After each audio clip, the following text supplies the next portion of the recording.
So today we are looking at podcasting and streaming gear, especially if you're just starting out, because some of that gear can get really, really expensive. And you don't need to spend a lot of money, especially when you're first starting out. So I've got a couple of offerings here from Mayono. We have the PD200X microphone here. This is a dynamic microphone. And we've got their AME2, also known as the E2 Mayono Caster audio mixing deck. All the audio you can hear in this video is through this mic as well. This mic is not only a USB mic, it's an XLR mic as well. So we're going to test it going through the USB, and we're going to test it through the XLR and going through this deck. I'm going to show you all the features, all the pros and cons. So let's just get into it. Mayono did send me these to review, but they're not paying for or sponsoring this video, so you are going to get, as always, my honest opinion. One of the really cool features of this microphone is that you can output over XLR and USB at the same time. This is just using the USB connection connected straight to the PC.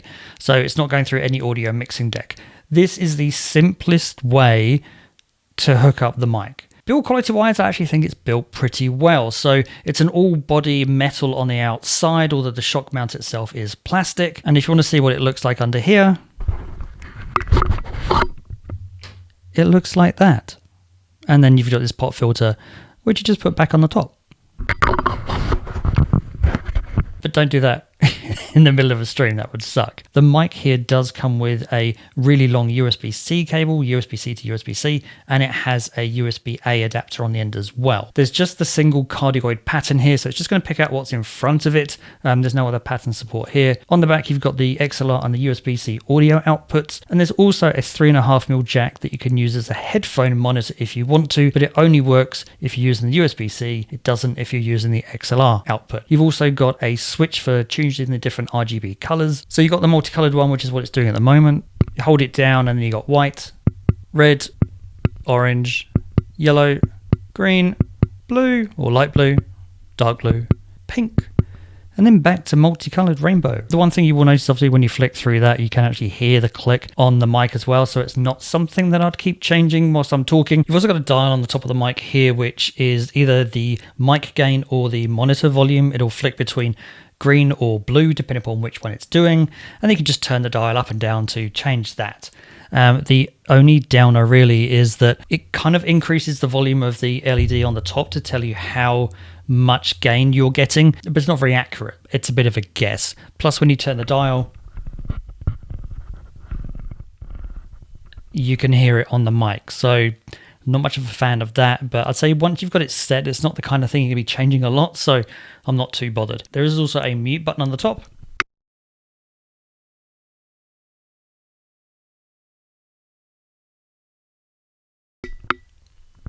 And now it's back on again, but again, you would have had a click. So generally any button that you're going to use on this, it is going to make some sound in the mic, so just don't do it whilst you're talking. And the mute button only works for the audio source over USB, not over XLR. Touch and feel, so how well is this mic going to pick up noise? So whether it's the noise of just banging into the boom arm here, or banging on the table, or even just touching it itself. That's probably one thing I would say, that this mic is rather sensitive to touch, so don't touch it and then you'll be fine. So I'm just going to go and switch to the Mayono Link app so you can see how you can control this on a PC or a Mac. So this is the Mayono Link app, and it works on either PC or Mac. This is the legacy sound that you're listening to, so we can change it to a deep tone, and that's going to change my voice and make it deeper. You can then switch to an original tone, which will take off some of that sort of lower end, make it sound a little bit more balanced. And then the natural one probably takes a little bit more emphasis on the treble side than the other two do.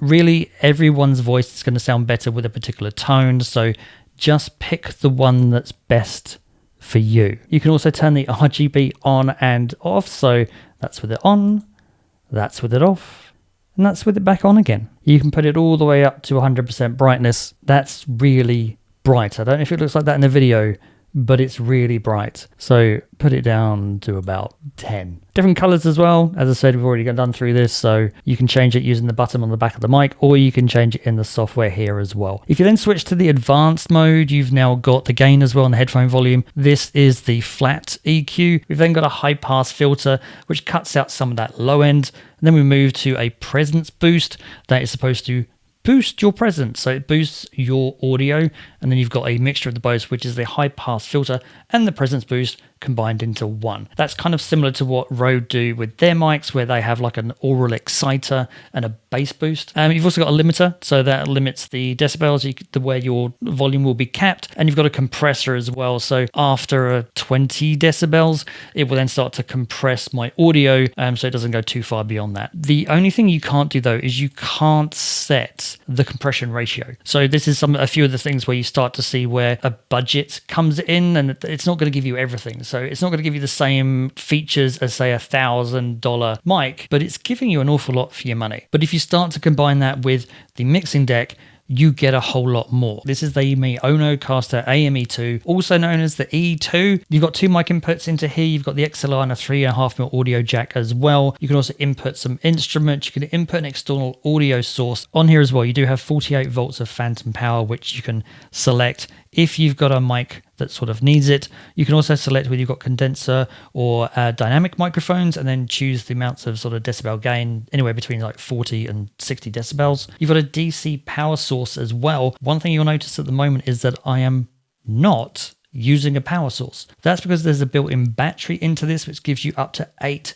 hours of battery life. Basically means that you could just shove this in your bag, take a mic with you, and then you could use a dynamic mic in the middle of the jungle if you really wanted to. You can keep it permanently attached to a power source as well if you want to. You also get 1 USB-C cable with the mixer, which is a shame because I would have liked to have seen 2, because it takes a USB-C input and then you've got to connect a USB-C cable to a PC. So 2 would have been good. It does also come with a couple of 3.5mm audio jack cables as well for plugging in external sources. So quickly jumping into this, obviously you've now got the 2 mic settings, and I've got the mic setting here for the first one. I don't have a second mic attached to that yet. You've got the output here, which is how much output or the volume of your audio that you're sending to your PC. I've got 3 sort of EQ settings up here, which I can change. At the moment it's set like that. So if I put the lows all the way down, then that's going to cut out all of the sort of deep bass in my voice.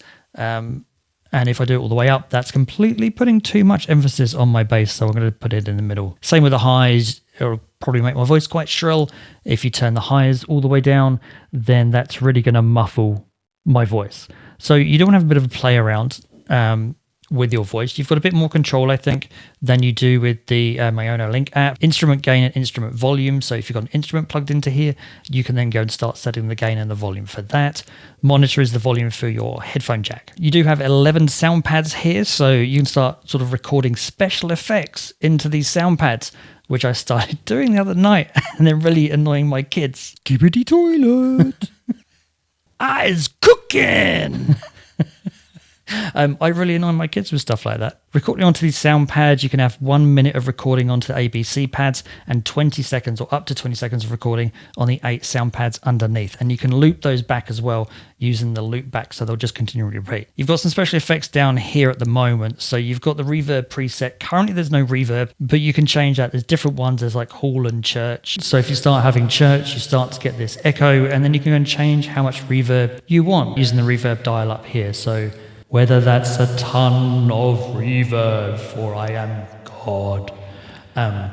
Or you can turn it all the way down so it has absolutely no reverb. You've also got sidechain, which is really cool. So if you start plugging an audio source into this, it will then drop the sound of the audio whilst you're talking. So I'm going to take my mobile phone that's here. I am going to attach it over Bluetooth. Here we go. My Onocaster E2. Connected over Bluetooth. Right, so my Onocaster is now connected. So now if I go back to some music. Right, so now I've got the music playing, going from Bluetooth from my phone to my Onocaster E2. You can change how loud you want that volume with the aux dial that's on the left here.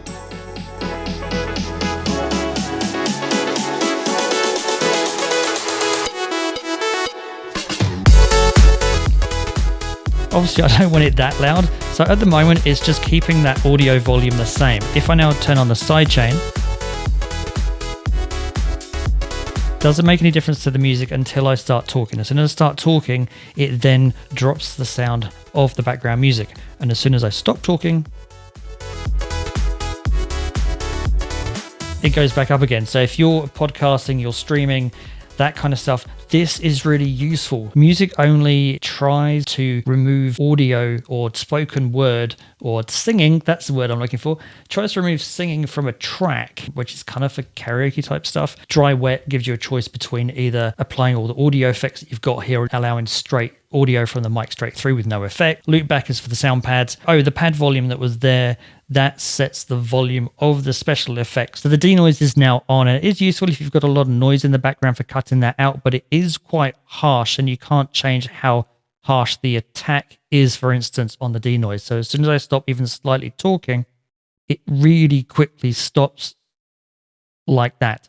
And that's with the noise cancelling off. It doesn't cut my voice off. So I would say don't use the denoise unless you absolutely really have to. The pitch you can sort of change to, depending on whether you really want to sound like a fairy, you can do that if you really, really want to. You can also change it if you want to and hold someone to ransom if you want to be in a Saw movie or something like that. I'm not too sure the practical applications of that, but it is quite funny. I'm a simple man. So for this entire video, I have been using the PD200X for the audio. I've actually just been using a webcam for recording the video. So you don't need to spend a lot of money to start getting started with podcasting and streaming and gaming and all that kind of stuff. So I do think the PD200X is a good buy to get started. I don't think it sounds as good as more expensive microphones, but you do get a lot for your money. Because this only costs $80. I've seen it on Amazon for around $70 at the moment, so it's a good price. If you want to get a bit more serious about your audio, want to start mixing sources, so multiple mics, instruments, external music background and everything else, then a mixing deck does make sense. And this is where I think the Maonocaster AME2 is a good introduction to that. I think similar to the mic, I'm not trying to say that this is the same as more expensive equipment like the Rode Rodecaster Duo. That's a great mixing deck, but that's $499 US, whereas this is $119 US. So it's a lot cheaper. You're not getting as many features, but again, just for starting out, it's great to sort of just have a go. I will leave links to these in the description down below so that you can go check them out for yourself. If you want to look at some other sort of streaming gaming gear, then be sure to check out the link up here.